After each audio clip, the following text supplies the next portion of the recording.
Selamat pagi Bapak Ibu saudara sekalian.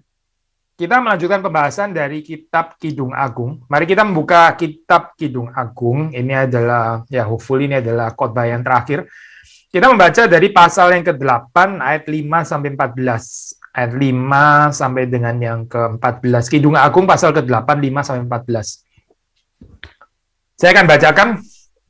Siapakah dia yang muncul dari padang gurun yang bersandar pada kekasihnya?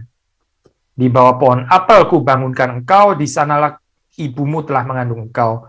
Di sanalah ia mengandung dan melahirkan engkau. Taruhlah aku seperti meterai pada hatimu, seperti meterai pada lenganmu. Karena cinta kuat seperti maut, kegairahan gigih seperti dunia orang mati. Nyalanya adalah nyala api, seperti nyala api Tuhan. Air yang banyak tak dapat memadamkan cinta, sungai-sungai tak dapat menghanyutkannya. Sekalipun orang memberi segala harta benda rumahnya untuk cinta, namun ia pasti akan dihina.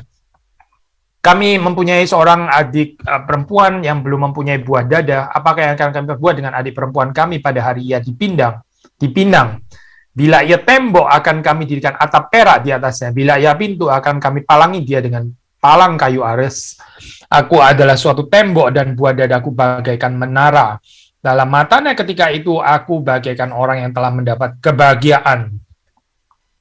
Salomo mempunyai kebun anggur di Baal Hamon, diserahkannya kebun anggur itu kepada para penjaga. Masing-masing memberikan 1.000 keping perak untuk hasilnya. Kebun anggurku yang punyaku sendiri ada di hadapanku. Bagimulah 1.000 keping itu, Raja Salomo, dan 200 bagi orang-orang yang menjaga hasilnya. Hai penghuni kebun, teman-teman memperhatikan suaramu, perdengarkanlah itu kepadaku. Cepat kekasihku. Berlakulah seperti kijang atau seperti anak rusa di atas gunung-gunung tanaman rempah-rempah. Demikian firman Tuhan, mari kita masuk di dalam doa. Tuhan, kami berdoa supaya Engkau memberkati perenungan pada hari ini. Tuhan nolong supaya kami bisa mengerti apa yang menjadi kehendak Tuhan dan kami bisa mengaplikasikannya di dalam kehidupan kami. Berkati hamba-Mu di dalam segala keterbatasan, kelemahan. Boleh menjelaskan firman Tuhan di dalam pertolongan anugerah Roh Kudus yang bekerja di tengah-tengah kami, dan Kau memberkati seluruh kebaktian pada pagi hari ini. Demi Yesus Kristus kami berdoa. Amin. Saya nggak tahu apakah bisa menyelesaikan, ya kita lihat saja. Kalau ternyata nggak bisa selesai, kita mesti sekali lagi menutup di dalam ini ya, Bang. Seluruh rangkaian dari eksposisi kitab Kidung Agung ini ya. Tapi ini satu pengelompokan yang memang biasa dilakukan di dalam komentari-komentari, ya. Ini maksudnya ayat yang ke-8 ini ya, 5 sampai yang ke-14 ya. Nah, kalau sudah membaca di dalam ayat yang ke-5, di situ ya boleh dikatakan ini kalimatnya diucapkan oleh chorus ya. Jadi ini bukan oleh mempelai laki-laki atau mempelai perempuan, tapi diucapkan oleh kor, oleh paduan suara ya. Jadi ini satu kalimat yang kalau sudah membaca di situ, siapakah dia yang muncul dari padang gurun yang bersandar pada kekasihnya ya. Menarik saya ini kalimat ini menjadi satu kalimat pembuka di dalam bagian yang terakhir ini ya, gen 5 sampai 14 dan merupakan satu pertanyaan dan ini signal ya, satu new section memberikan signal bahwa ini adalah section yang baru, permulaan yang baru dan dimulai dengan pertanyaan ya, oleh chorus gitu. Ada motif desert di sini ya, padang gurun, dan kita sudah pernah membicarakan di sini. Selain itu saja menggambarkan satu perspektif dari satu kejauhan gitu ya, satu perspektif yang dilihat dari jauh. Tapi kita juga bisa melihat again, perhaps mengulangi apa yang kita sudah pernah bahas ya. Itu ini pernikahan bukan tanpa pengalaman padang gurun ya, bahkan ini di dalam bagian-bagian terakhir. Di sini dikatakan oleh chorus bahwa dia yang muncul itu munculnya dari padang gurun. Ya, di dalam perjalanan kehidupan pernikahan saudara dan saya atau mereka yang akan menikah ya, kita bisa secara realistik mengharapkan ini ya, bukan mengharapkan secara ideal tapi mengharapkan ya, pernikahan itu sendiri juga settingnya di dalam padang gurun ya di sini ya, meskipun ada cerita cinta dan bahwa yang penting itu adalah relasi cinta ini sendiri dan bukan situasinya.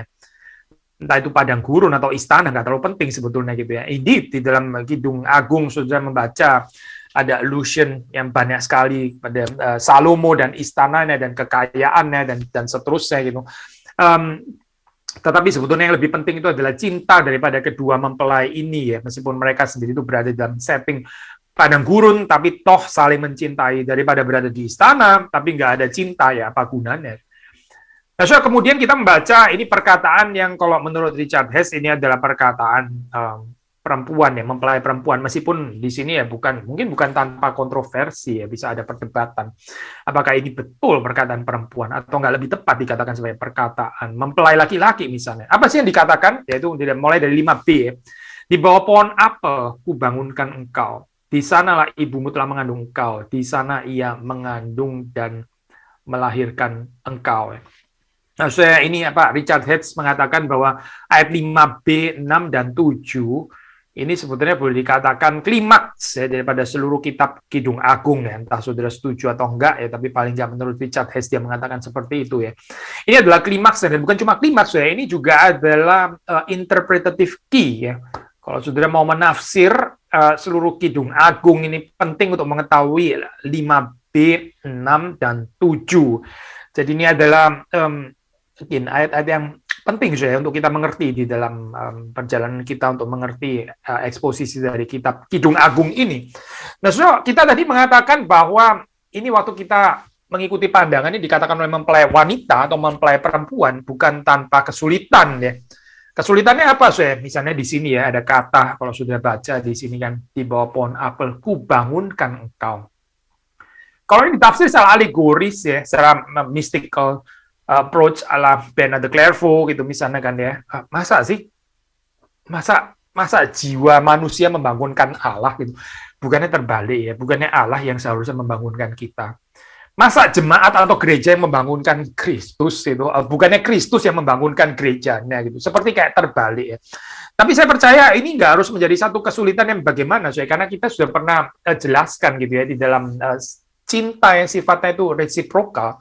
Kita nggak membicarakan di sini tentang inisiatif siapa yang seharusnya lebih dahulu ya. Kalau kita bicara dari perspektif inisiatif ya selalu harus dari mempelai laki-laki gitu. Mempelai laki-laki kan memang harus yang inisiatif, mempelai perempuan yang responsif dan jangan terbalik begitu kan ya. Tapi ada saat-saat di dalam hubungan cinta itu waktu sudah terjadi gitu ya. Ini bisa ada kalimat-kalimat yang seolah inisiatif dari mempelai wanita. Tapi kita nggak harus terganggu dengan kalimat-kalimat seperti ini, karena itu sebetulnya tetap di dalam bentuk respons terhadap penghayatan cinta ya, yang dia sudah terima dari mempelai laki-laki. Jadi dia membangunkan ya si mempelai laki-laki ini nggak harus dimengerti sebagai keterbalikan, keterjungkir balikan ordo, bukan. Tapi di dalam hasratnya, di dalam dia punya desire, di dalam dia punya kerinduan ya, untuk awake bersama dengan suaminya atau pasangannya itu gitu. So kita nggak harus terlalu terganggu dengan menempatkan ini di dalam konteks ordo, bukannya harus selalu inisiatif yang laki-laki dan bahwa yang perempuan itu responsif, maka dengan demikian yang selalu harus membangunkan itu adalah yang laki-laki membangunkan perempuan dan bukan perempuan yang membangunkan laki-laki. So, sederhana saja lah di dalam kehidupan kita sehari-hari. Masa kita sebagai laki-laki nggak pernah dibangunkan oleh istri kita sih? Lalu waktu kita misalnya waktu dalam kehidupan kita dibangunkan oleh istri kita. Masa kita mengatakan, hai engkau tidak mengerti teologi reform gitu misalnya. Bukankah aku yang seharusnya membangunkan engkau dan bukan aku yang dibangunkan oleh engkau? I think agak weird sih ini. Laki-laki kayak gini ini agak weird lah Ini kita nggak perlu super sensitif gitu ya. Ini the fact bahwa dia tidur kelamaan dan perlu dibangunkan dan sebagainya itu saya pikir menjadi satu hal yang wajar ya. Kita nggak tepat lah kalau kita menyoroti ini dalam hal yang terlalu secara theological order gitu misalnya, terus kemudian kita terganggu dengan kok bisa sih mengatakan ini jemaat yang membangunkan Kristus atau apa. Saudara kalau membaca dalam Alkitab, even kita mendapati mendapati ayat-ayat seperti ini gitu, maksudnya ada perkataan-perkataan yang seperti kayak seolah-olah salah ordo, tapi itu dicatat juga di dalam firman Tuhan. Misalnya ya ada nabi-nabi atau umat Israel yang berkata, oh Tuhan perhatikanlah umatmu gitu. Ini kan nggak tepat ya, kalau saudara mengatakan, kok dia yang perintah-perintah Yahweh gitu misalnya. kok dia yang memberikan imperatif kepada Yahweh, bukan Yahweh yang memberikan imperatif kepada dia gitu. Saya pikir nggak tepat ya saya komentar seperti ini. Tapi ini menyatakan satu hubungan yang begitu dekat ya, sehingga bisa terjadi seperti itu ya. Bisa ada permintaan, bisa membangunkan ya, bisa permintaan untuk apa? Perhatikanlah umatmu ya, bangunlah dan perhatikanlah umat. Seolah-olah itu Tuhan sedang tertidur. Tuhan nggak pernah tertidur sih for sure gitu. Tapi ada kalimat-kalimat seperti ini ya, I think bisa sangat dimengerti gitu. Nah, lalu kemudian kita membaca di sini ya, ada kalimat-kalimat ini ya, ibumu telah mengandung engkau, melahirkan engkau ya. Kalau menurut Richard Hess, ini adalah kalimat-kalimat yang kita mesti tafsir di dalam kaitan ya aspek generational ya. Ini melahirkan kan di kandungan ibu dilahirkan gitu ya. Menurut Richard Hess ini ada certain erotic sense of love making di sini ya. Karena seseorang itu bisa dilahirkan, bisa dikandung ya karena ada hubungan seks ya tentu saja gitu. Tapi ini bukan berarti terus kemudian Kidung Agung semata-mata merayakan sensualisme belaka gitu, bukan demikian. Dan kita sudah pernah bahas ini saya bahwa Kidung Agung tentu ada aspek erotik, ada aspek sensual bahkan ya, nggak salah dengan itu. Tapi kita nggak boleh tafsir bahwa ini seolah-olah hanya ya merayakan sensualisme belaka gitu. Kenapa saya tidak boleh tafsir seperti itu ya? Bahkan dengan ayat ini sendiri ya, saudara perhatikan di situ, ini ada kaitan dengan kandungan, ada kaitannya dengan procreation, ada kaitannya dengan melahirkan anak. Saudara, kalau kita membaca di dalam Judeo-Christian worldview, ya, itu pernikahan itu nggak bisa dilihat hanya semata-mata kenikmatan seks saja, nggak bisa seperti itu, nggak memungkinkan, meskipun itu termasuk di dalamnya ya. Tapi kita mesti melihat ini ya, Tuhan itu memberikan pernikahan ini ya dengan tujuan supaya menjalankan mandat budaya. Jadi sudah membaca di dalam Genesis 1 ya, 20 ayat 26, 27, 28 di situ kan ya. Kan ada panggilan ini. Ini adalah panggilan dari Tuhan untuk be fruitful ya. Untuk apa ini saya berbuah ya, untuk beranak cucu ya, be fruitful. Terus kemudian untuk mengisi, memenuhi bumi ini. Jadi dalam hal ini saya kenapa kita ini ya susah untuk menerima pernikahan sesama jenis, karena pernikahan sesama jenis ini nggak bisa dikaitkan dengan mandat budaya ini, nggak bisa dikaitkan dengan procreation gitu. Karena itu kita menolak ya konsep seperti itu. Karena kalau sudah membaca pernikahan di dalam Alkitab ya, itu dikaitkan dengan keturunan yang akan diberikan oleh Tuhan ya. Jadi ini menjadi sesuatu yang sebetulnya menjadi satu paket. Saya nggak mengatakan itu saja di dalam pernikahan Kristen semua pasti akan dikaruniai keturunan, bukan itu ya poin saya. Tentu ada kedaulatan Tuhan, ada pernikahan yang tidak dikarunia anak. Memang kalau Tuhan nggak mengaruniakan ya kita terima gitu ya. Tapi bahwa pernikahan itu saya kalau sudah membaca di dalam konsep kitab suci ya itu dikaitkan dengan procreation, dikaitkan dengan panggilan untuk memenuhi bumi ya, beranak cucu, terus kemudian memenuhi bumi ya. Jadi ini kaitan dengan kerajaan Allah itu jelas sekali ya di sini itu. Bukan untuk kenikmatan dua mempelai ini saja, tapi untuk menyambung keturunan ya, keberlangsungan daripada umat Allah, apalagi kalau ini dikaitkan di dalam konteks covenantal relationship dengan Tuhan sendiri. So, antara ini ya saya conception, childbearing, ya mengandung, melahirkan anak, ini adalah satu bagian yang kita nggak bisa pisahkan daripada message yang ada di dalam Kidung Agung. Kita membaca di dalam ayat yang ke-6, saya, taruhlah aku seperti meterai pada hatimu, seperti meterai pada lenganmu, karena cinta kuat seperti maut, kegairahan, gigih seperti dunia orang mati, nyalanya adalah nyala api seperti nyala api Tuhan. Ada istilah meterai, saya di sini muncul gitu, meterai.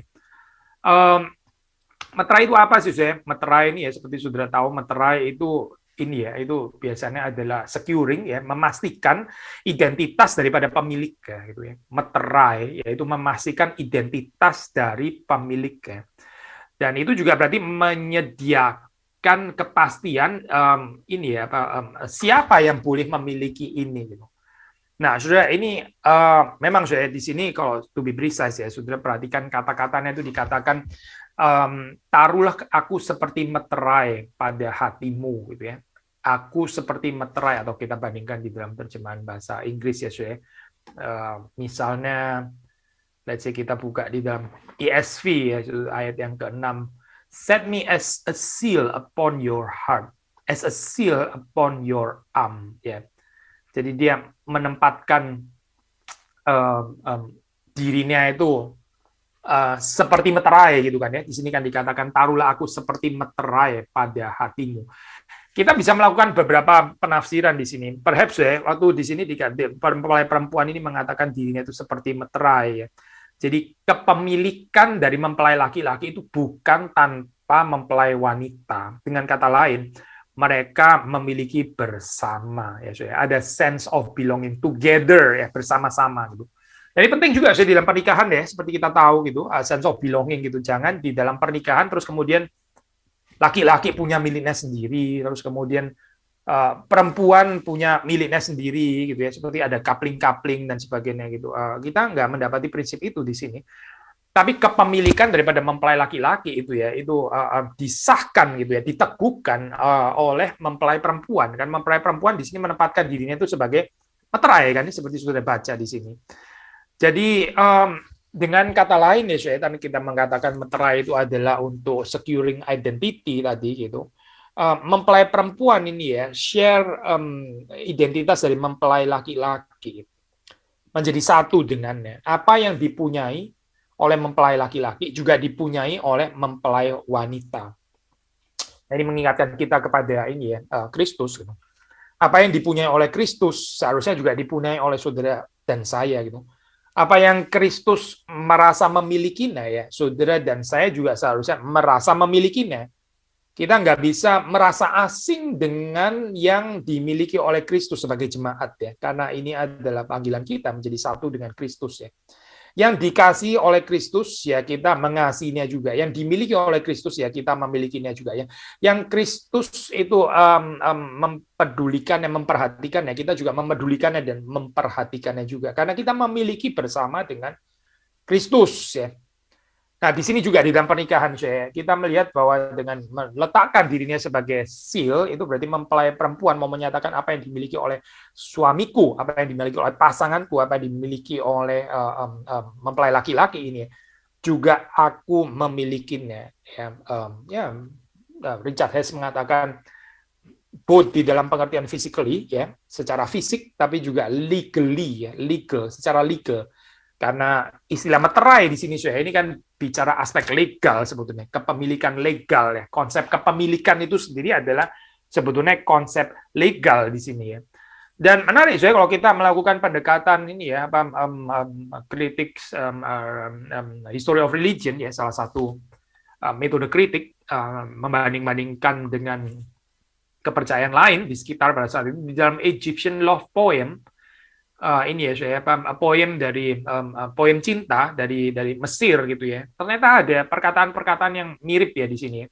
Cuma ini sedikit terbalik saya kalau di sini dikatakan oleh male. Nah, ini yang kita mungkin boleh melihat keindahannya ya. Kalau saudara dan saya menerima tafsiran di dalam Kidung Agung ini sepertinya ngomong itu perempuan gitu. Bukan laki-laki ya. Tapi kalau di dalam Egyptian love poem yang kita kenal, ini justru laki-laki yang bicara. Nah, kalimatnya seperti apa, saya? Nah, ini kalimat seperti ini, saya.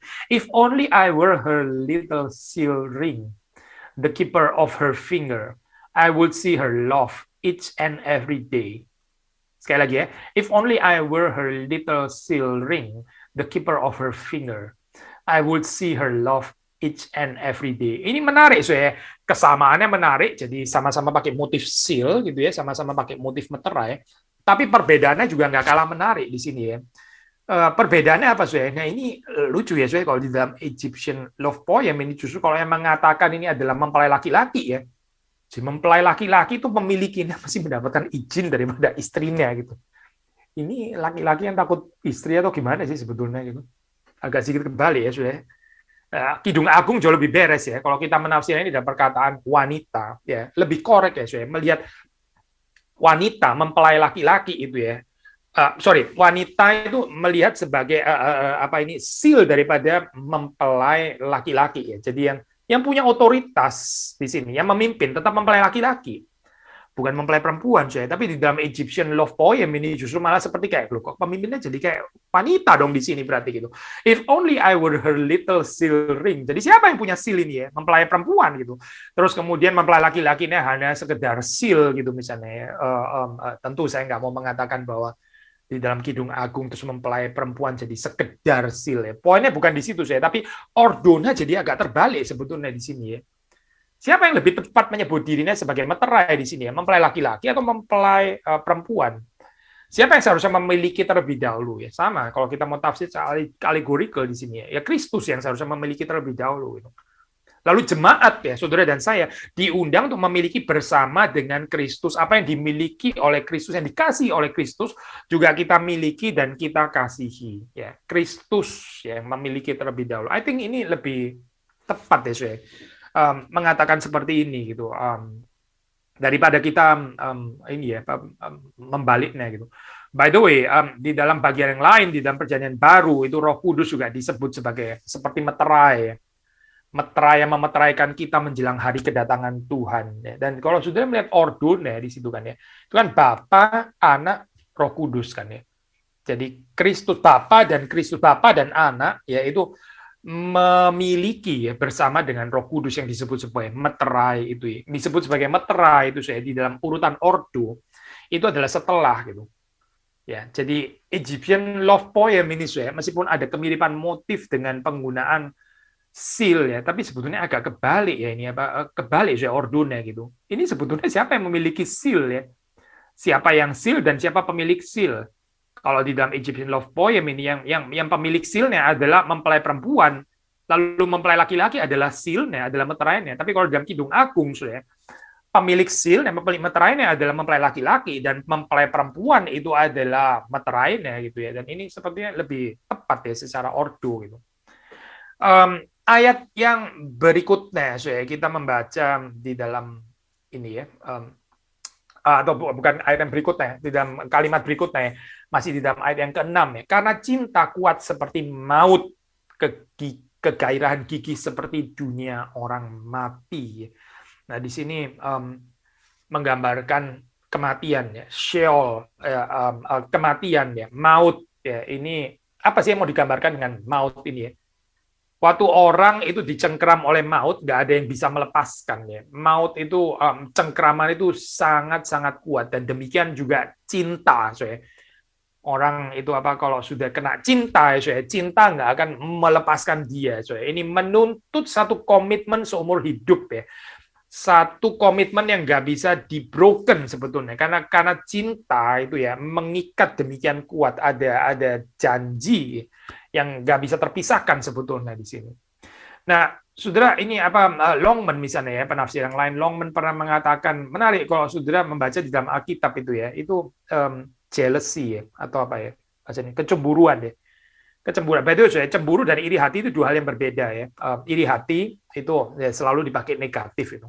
Memang cemburu juga bisa negatif ya, tapi cemburu ini bisa di dalam pengertian yang positif, at least di dalam pengertian Alkitab ya, jealousy.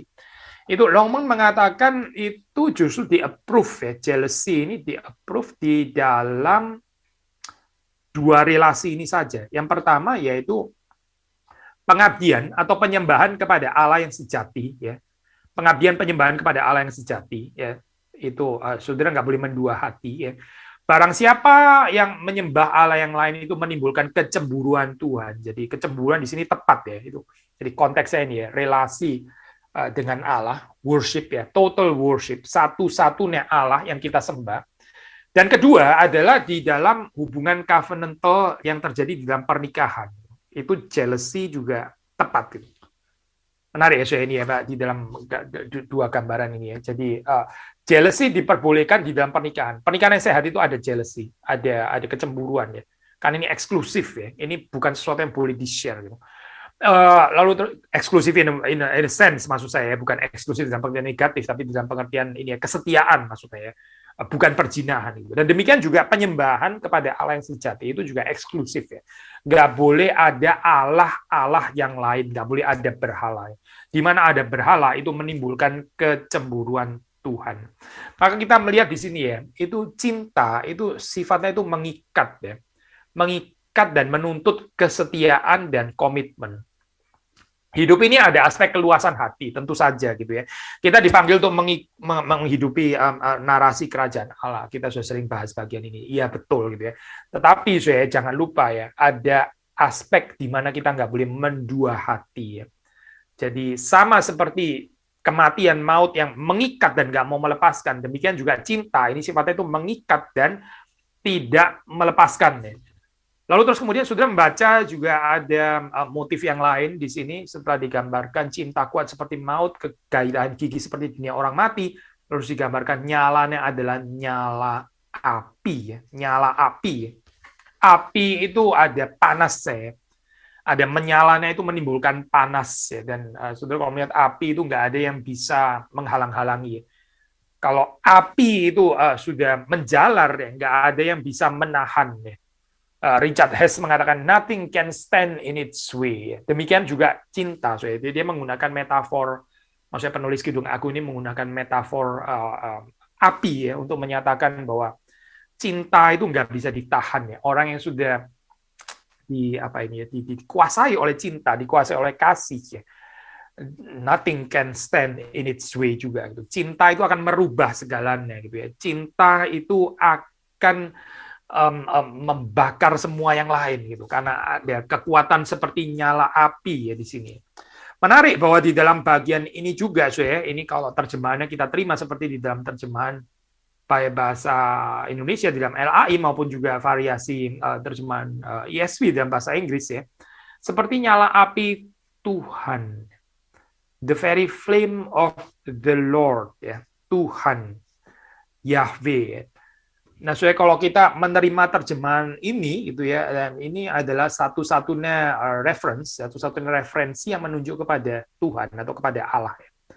Di sepanjang kitab ini, nggak ada kata Allah, nggak ada kata Tuhan kecuali di dalam bagian ini, ya, yang direct maksudnya. Ya. Kita sudah pernah membahas ini ya tentang karya seniman yang agung, the great artist dan sebagainya. Itu ya arguably menunjuk pada Allah. Allusion indirect seperti itu memang ada di dalam Kidung Agung. Tetapi yang as direct ya, sedirect ini ya cuma di dalam bagian ini saya nyala api Tuhan. Nah, so kalau kita menerima ini sebagai poin yang klimaks ya, maka saudara bisa membaca ini ya, mungkin bukan kebetulan di sini penulis daripada kitab Kidung Agung di dalam bagian yang sangat klimaks ini dia menyertakan nama Tuhan. Karena apa sih? Ya, karena kita nggak mungkin membicarakan kasih tanpa Allah. Nggak mungkin orang bisa membicarakan cinta tanpa Allah, itu nggak mungkin banget gitu ya. Cinta yang tanpa Allah itu akan menjadi cinta yang nggak jelas, bukan cinta kali ya, mungkin manipulasi gitu. Atau pemberhalaan atau apapun ya variasinya gitu, atau humanisme gitu, secular humanisme atau apa gitu. Waktu kita bicara cinta, waktu kita bicara kasih, nggak mungkin tidak menyertakan Allah. Maka di sini saudara membaca dalam bagian yang sangat penting ini, penulis kitab Kidung Agung menyertakan nama Yahweh seperti nyala api Tuhan. Maksudnya apa Tuhan kalau bergerak ya, api Tuhan waktu bergerak juga menghanguskan. Nggak ada orang yang bisa tahan, nggak bisa dipadamkan, nggak mungkin. Api Tuhan itu kalau sedang bekerja, nggak ada orang bisa menahannya. Dan api Tuhan itu apa di sini? Ya, tidak lain, tidak bukan adalah cinta ya, cinta gitu. Jangan lupa Kidung Agung sedang bicarakan cinta ya. Kalaupun dipakai istilah api Tuhan, di sini pengertian secara sempit itu adalah kasih yang dari Tuhan. Ya. Di dalam perjanjian baru kita mendapatkan cinta atau kasih itu adalah atribut Allah sendiri ya. Allah itu kasih. Orang yang mengenal Allah yang sejati pasti mengetahui, pasti mengenal apa artinya mengasihi dan dikasihi atau dikasihi dan mengasihi. Orang mengenal Allah yang sejati itu tahu bahwa dia dicintai dan dia tahu bagaimana mencintai. Ini adalah tanda pengenalan Allah yang sejati. Saudara, kita nggak pernah tertarik ya dengan model pengajaran yang hanya sebatas knowledge, tapi terus kemudian yang nggak ada penghayatannya di dalam kehidupan kita gitu. Mengenal Allah yang di dalam Alkitab itu berarti mengenal Allah sebagai kasih atau sebagai cinta. Dan kalau kita sungguh-sungguh mengenal Allah ya, ini sifatnya itu transformatif. Pengenalan akan Allah itu selalu merubah kalau betul-betul ada personal encounters ya. Dan orang yang mengenal Allah itu akan mencintai seperti Allah. Dia akan menjadi seperti Allah. Karena perjumpaan dengan Allah itu mengubah. Perjumpaan dengan Allah itu merubah kehidupan manusia. Ini bukan perjumpaan yang terus kemudian saudara bisa, oh jadi gitu Allah, oh ya udah, saya pikir dulu ya, saya mau berubah atau tidak. Oh bukan, saya bukan gitu. Seperti perjumpaan dengan api, ya itu pasti merubah. Saudara nggak bisa memasukkan tangan kepada api gitu misalnya, atau api sedang menerka tangan saudara, menerpa tangan saudara, terus kemudian saudara memutuskan, saya pikir-pikir lah, apakah saya akan merasa anget atau tidak gitu ya. Saudara nggak ada choice itu gitu. Saudara nggak ada choice untuk mengatakan bahwa saya pikir-pikir ya, apakah saya akan terbakar atau tidak. Saudara pasti terbakar gitu. Kalau api itu menerpa saudara, saudara pasti akan hangus. Pasti, saudara. Nggak ada orang yang berjumpa dengan api terus kemudian dia masih bisa, saya bergumul dulu deh, apakah saya mau berubah? Atau saudara pasti berubah. Orang yang berjumpa dengan api itu pasti akan berubah, saya pasti gitu. Maka sama ya, perjumpaan dengan Tuhan yang adalah api yang menghanguskan ini akan merubah. Merubah apa, saya? Merubah kehidupan yang tadinya dingin, yang tadinya nggak mengerti cinta, ya. Tadinya selfish, ya. Yang tadinya hanya mementingkan dirinya sendiri, dia diubahkan oleh perjumpaan dengan Tuhan yang seperti api yang menghanguskan itu. Dia menjadi orang yang mengasihi, dia menjadi orang yang mencintai. Jangan bicara tentang pengenalan akan Allah kalau nggak ada cinta. Jangan bicara tentang mengenal Allah. Jangan sembarangan pakai nama Tuhan, tapi sebetulnya di dalam kehidupan ini nggak ada cinta, ya. Nggak ada cinta, nggak ada kasih. Jangan bicara tentang Tuhan, karena itu mempermainkan nama Tuhan namanya. Karena itu namanya kita memakai nama Tuhan dengan sembarangan. Berbicara tentang Tuhan, seolah-olah kita mengenal Tuhan, padahal nggak diubahkan. Itu berarti nggak pernah berjumpa dengan Tuhan. Nggak ada perjumpaan dengan Tuhan. Karena perjumpaan dengan Tuhan itu selalu membuat orang yang berjumpa dengannya diubahkan oleh nyala api kasih Tuhan itu tadi gitu. Jadi, saudara melihat di sini ya, waktu dikatakan di dalam ayat ini ya, nyala api Tuhan ya. Tadi sebelumnya kan dikatakan nyalanya adalah nyala api. Ya. Nggak ada yang bisa stand ini, nggak bisa yang ada bisa menahan deh. Waktu itu jalan, nothing can stand in its way, katanya Richard Hess gitu ya. Sama saya, itu cinta kasih Tuhan juga nggak ada yang bisa menahannya. Ini bicara tentang irresistible love. Cinta yang nggak mungkin bisa ditolak gitu. Irresistible love, karena begitu kuat ya, seperti api yang menghanguskan. Nah, soalnya kalau di dalam kehidupan kita tahu yang bisa memadamkan api itu apa? Ya air gitu kan ya. Air itu bisa memadamkan api ya. Fires dipadamkan oleh water ya. Water itu cooling, kalau api itu kan panas. Jadi kalau panas supaya sejuk disiram air ya. Terus air kemudian ini apa bisa mendinginkan gitu. Saudara, air di dalam bagian ini ya, saya itu di dalam bahasa perjanjian lama itu nggak dipakai di dalam pengertian positif. Justru api yang dipakai di dalam pengertian positif di sini. Waktu dikatakan ayat 7, bahkan air pun ya, air yang banyak tidak dapat memadamkan cinta yang seperti nyala api itu, saya nggak bisa.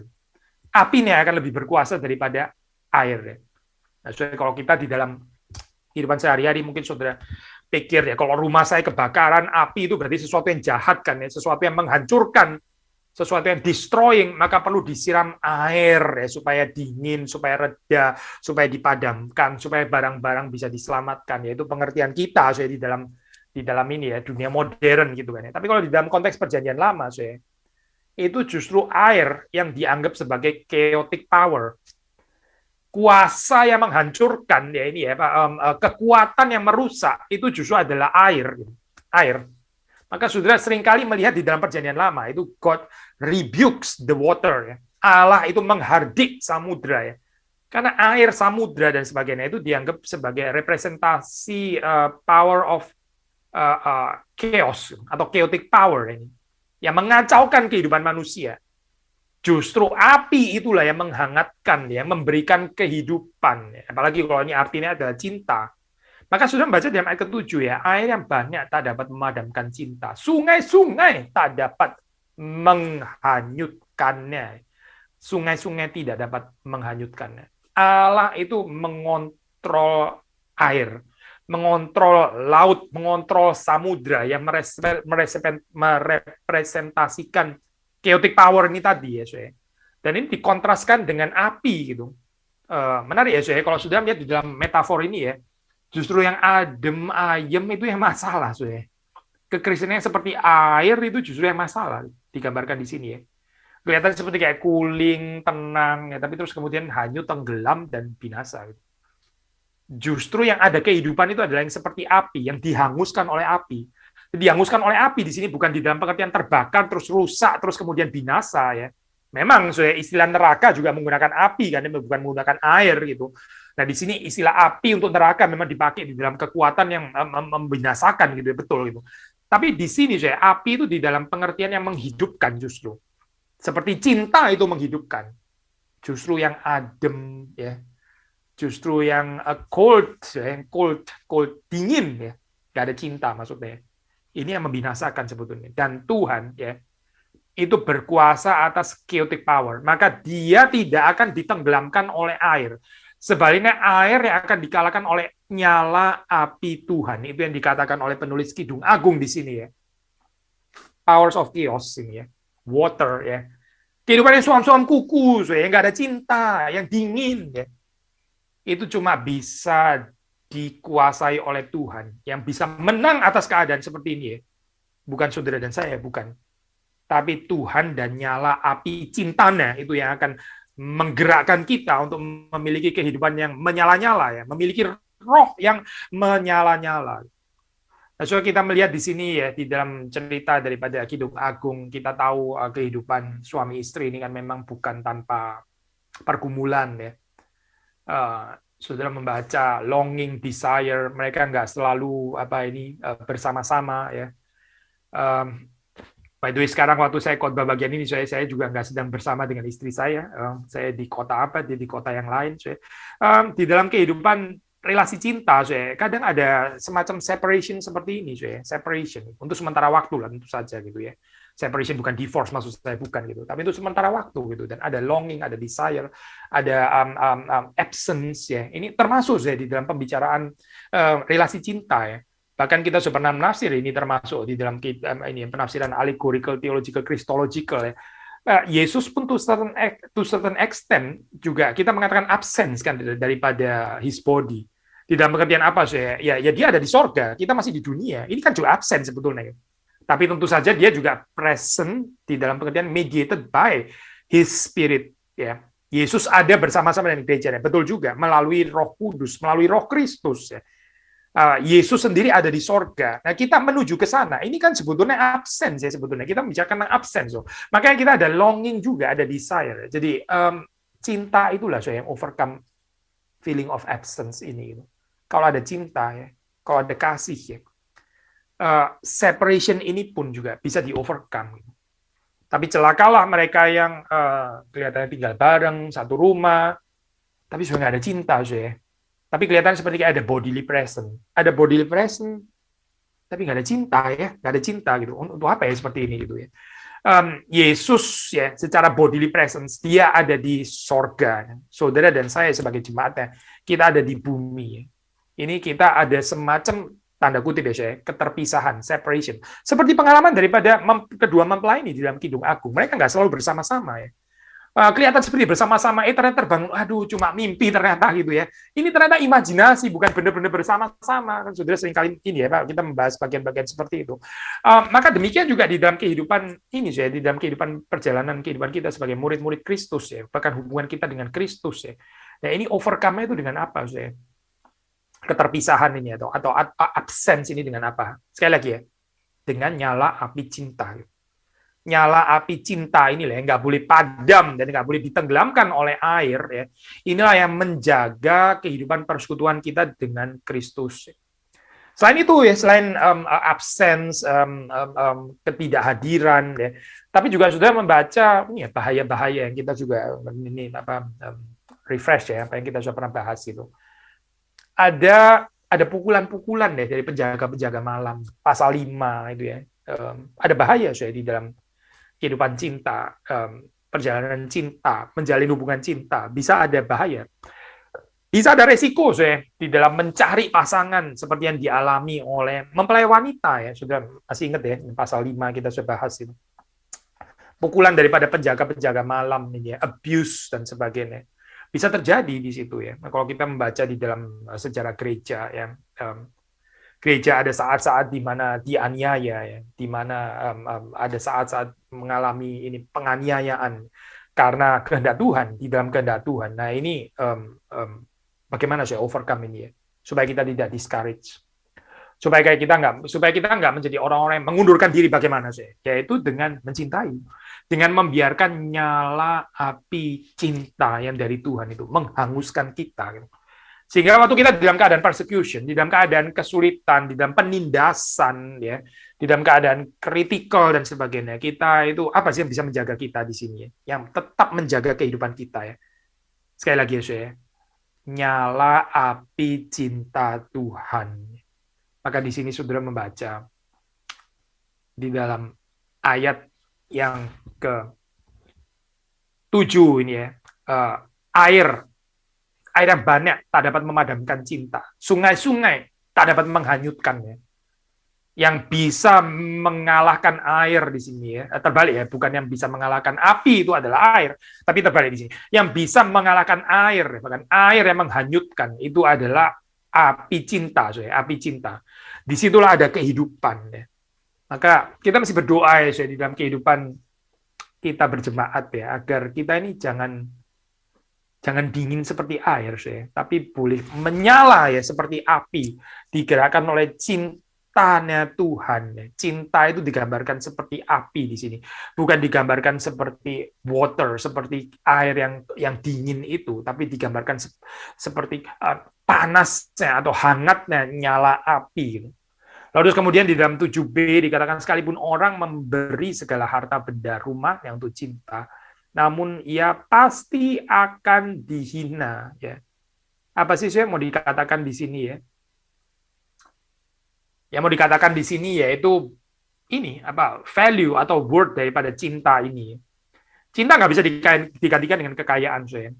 Memang saya kalau kita membaca misalnya dalam teori itu ya, siapa lupa sekarang namanya, siapa Gary Chapman atau siapa ya, Five Languages of Love itu kan ya, ada 5 gitu kan ya. Salah satunya itu kan ini ya, pemberian harta ya, pemberian kado gitu misalnya, gift ya, itu salah satunya gitu. Memang ya memberi barang itu bisa merupakan ekspresi salah satu dari love languages ya, betul sih bisa dikatakan seperti itu, nggak salah mengatakan itu ya. Tapi yang mau dikatakan di sini bahwa cinta itu nggak boleh direduksi dengan pemberian barang-barang gitu. Kita nggak bisa seperti dikatakan di sini ya, memberi segala harta benda, rumahnya ya, harta benda, terus kemudian dia mengatakan inilah bukti cintaku kepadamu gitu. Cinta certainly more than itu, saudara nggak bisa mencintai hanya dengan memberikan kado saja. Cinta itu lebih daripada itu gitu. Meskipun cinta bisa termasuk itu, tapi cinta itu beyond ya, lebih melampaui itu semua gitu.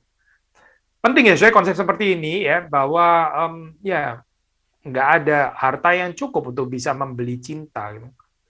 Saudara jangan salah ya, kalau saudara adalah termasuk orang yang punya banyak resources, saudara kaya gitu kan ya. Lalu saudara pikir saudara sudah mencintai keluarga dengan menyediakan, memberikan kepada mereka fasilitas-fasilitas hidup gitu ya. Sudah memberikan kepada istri tas yang mahal atau berlian atau perhiasan apa gitu misalnya, atau mobil mewah dan sebagainya, itu saudara rasa saudara sudah mencintai gitu misalnya kan ya. Baca lagi saya ayat ini ya. Saya baca lagi ya. Sekalipun orang memberi segala harta benda rumahnya untuk cinta, namun ia pasti akan dihina. Ia pasti akan dihina. Cinta itu tidak terrepresentasikan sepenuhnya ya dengan pemberian harta benda. Jadi jangan terlalu menaruh value yang terlalu tinggi kepada kekayaan ya. Seolah-olah kekayaan itulah yang penting gitu. Apa gunanya cinta? Ya, seringkali orang bilang ya kita nggak makan cinta, kita makan nasi, dan untuk nasi perlu uang, perlu kekayaan dan sebagainya gitu ya. Seperti malah cinta yang dihina gitu ya. Cinta yang dihina, harta benda justru yang ditinggikan ya. Tapi kalau sudah membaca di dalam Kidung Agung itu terbalik gitu. Harta benda yang direlativisasi gitu. Harta benda oke, memang bukan nothing, itu something betul ya. Tapi cinta nggak bisa ditukar dengan itu loh. Cinta ini bukan sesuatu yang saudara bisa barter dengan harta benda. Ya memang ini ya, apa itu cinta itu cintanya Tuhan itu gratis ya. Kita nggak bisa membelinya. Tapi ini nggak pernah murah ya, nggak pernah murah. Saudara nggak bisa tukar dengan barang-barang, saudara nggak bisa tukar dengan benda-benda gitu. Jadi apa yang mau dikatakan di sini sih? Cintanya Tuhan dan kemampuan mencintai yang datang dari Tuhan itu sebetulnya lebih berharga daripada semua harta yang ada di dalam dunia ini. Harta di dalam dunia ini ya, Tuhan Yesus mengatakan ngengat dan karat itu bisa merusakkan ya. Bisa hilang ya. Kita bisa kehilangan itu ya, tapi cinta ya, cinta itu ada di dalam hati kita ya. Kalau Tuhan memberikan ya, itu bisa menjadi milik kita yang kekal ya. Selama-lamanya saudara dan saya bisa saling mencintai. Itu yang dikatakan di sini ya. Jadi apa yang mau dikatakan di dalam ayat ini ya, bahwa harga daripada cinta itu, nilai daripada cinta atau kasih itu ya, melampaui semuanya, termasuk melampaui harta yang paling berharga sekalipun ya. Segala harta benda rumahnya ya, itu nggak bisa diberikan, ditukar ya dengan cinta. Cinta jauh lebih berharga daripada itu. Tapi ini waktu kita merenungkan bagian ini kita jadi miris ya waktu melihat kehidupan umat manusia. Apa sih sebenarnya lebih dikejar oleh manusia berdosa? Justru adalah harta kan ya. Orang menghina orang lain karena apa? Karena nggak memiliki harta yang cukup ya. Orang menjadi sombong karena apa? Ya karena dia lebih kaya daripada yang lain. Seperti ada confidence di situ ya. Seperti ada kepastian hidup di situ. Di dalam kekayaan ya. Inilah keadaan dunia kita yang berdosa gitu. Sebetulnya saudara dan saya harus minder dan malu luar biasa, bukan karena kita nggak memiliki banyak harta benda, tapi kalau kita nggak sanggup mencintai. Apa gunanya saudara adalah orang yang kaya, tapi saudara nggak bisa mencintai, saudara nggak bisa mengampuni, tapi saudara kaya. Lalu terus mau apa? Tuhan akan hormat karena hal itu? Oh pasti tidak, saya tidak. Gitu. Kekayaan itu memang bukan nothing ya, itu something, tapi something yang harus direlativize ya. Yang everything ini adalah nyala api Tuhan, yang adalah cinta ini. God is love. Allah itu cinta, Allah itu kasih. Dan kalau kita memiliki Allah, kita memiliki kasih, kita memiliki cinta ya. Gak pernah dikatakan, gak pernah di dalam Alkitab itu God is money. Atau nggak ada itu di dalam Alkitab. Mana ada sih? Allah adalah uang gitu ya. Allah adalah harta benda, material gitu misalnya. Ya nggak pernah itu nggak pernah jadi atribut Allah. Allah itu adalah cinta. Barang siapa memiliki Allah, dia boleh saja nggak kaya, nggak apa-apa. Tapi dia kaya di dalam cinta. Berarti dia memiliki Allah. Dia memiliki dan mengenal Allah. Harap ini adalah yang terjadi di dalam kehidupan kita ya. Saya ingin menutup perenungan pada hari ini. Tapi anyway, kita sudah masuk di dalam bagian klimaks dan ini sudah terakhir ya, di dalam pasal yang ke-8. Saya ingin menutup ini dengan pembacaan Roma pasal yang ke-8 ya. Roma 8. Kita membaca Roma ke-8 ya. Saya membaca dari ayat yang ke-35 ya. Ini bicara tentang cinta, cintanya Kristus, kasih Kristus ya. Seperti nyala api yang menghanguskan dan nothing stands in its way. Sekali lagi ya, nggak ada lagi yang bisa menahan ya, yang menahan dia untuk menghanguskan ya. Ya kita bisa nothing can stand in its way. Ya ini cinta kasih Kristus ya. Saya baca ya perkataan Paulus. Siapakah yang akan memisahkan kita dari kasih Kristus? Penindasan, kesesakan, penganiayaan, atau kelaparan, atau ketelanjangan, atau bahaya, atau pedang. Sudah ini yang didaftar di sini bukan sembarangan loh, ini bukan hal-hal biasa loh. Ini bukan trivial yang dikatakan di sini ya. Penindasan, kesesakan, penganiayaan, kelaparan, ketelanjangan, bahaya, pedang, ini hal serius semua. Ini bukan hal ecek-ecek ya, bukan gitu. Ini hal yang sangat menyakitkan di dalam kehidupan manusia. Tapi sudah melihat ya, kasih Tuhan ya, itu akan menghanguskan ini semua. Kalau kita memang ada kasih Tuhan. 36, seperti ada tertulis, oleh karena engkau kami ada dalam bahaya maut sepanjang hari. Bahkan maut ya. bahaya maut. Kami telah dianggap sebagai domba-domba sembelihan. Tetapi dalam semuanya itu kita lebih daripada orang-orang yang menang oleh Dia yang telah mengasihi kita. Sebab aku yakin bahwa baik maut maupun hidup, malaikat-malaikat, pemerintah, baik yang ada sekarang maupun yang akan datang, atau kuasa-kuasa di atas yang di bawah, atau sesuatu makhluk lain, tidak akan dapat memisahkan kita dari kasih atau cinta Allah yang ada dalam Kristus Yesus, Tuhan kita. Harap saya, apa yang ditulis Paulus, ini juga menjadi pengalaman kehidupan kita berjalan bersama dengan Tuhan. Tuhan itu adalah api yang menghanguskan. Dia adalah cinta yang menghanguskan. Mari saya kita memberi diri kita dicintai oleh Tuhan, yang akan menghanguskan kita dengan cintanya. Ini bukan menghanguskan dalam pengertian membinasakan, tapi menghanguskan di dalam pengertian memberikan kehidupan. Kiranya Tuhan memberkati kita semua. Mari kita masuk di dalam doa. Tuhan, kami bersyukur untuk apa yang kami renungkan pada pagi hari ini, dan berkati perenungan ini. Kami berdoa supaya Roh-Mu yang kudus boleh terus bekerja dalam kehidupan kami, menguduskan jemaat, menguduskan kami semua menjadi orang-orang yang sungguh menikmati kebenaran firman Tuhan di dalam kehidupan kami sehari-hari. Terima kasih Tuhan untuk belas kasihan-Mu. Sekali lagi kami mohon anugerah Tuhan, cinta kasih Tuhan yang boleh menghanguskan kami. Demi Yesus Kristus kami berdoa. Amin.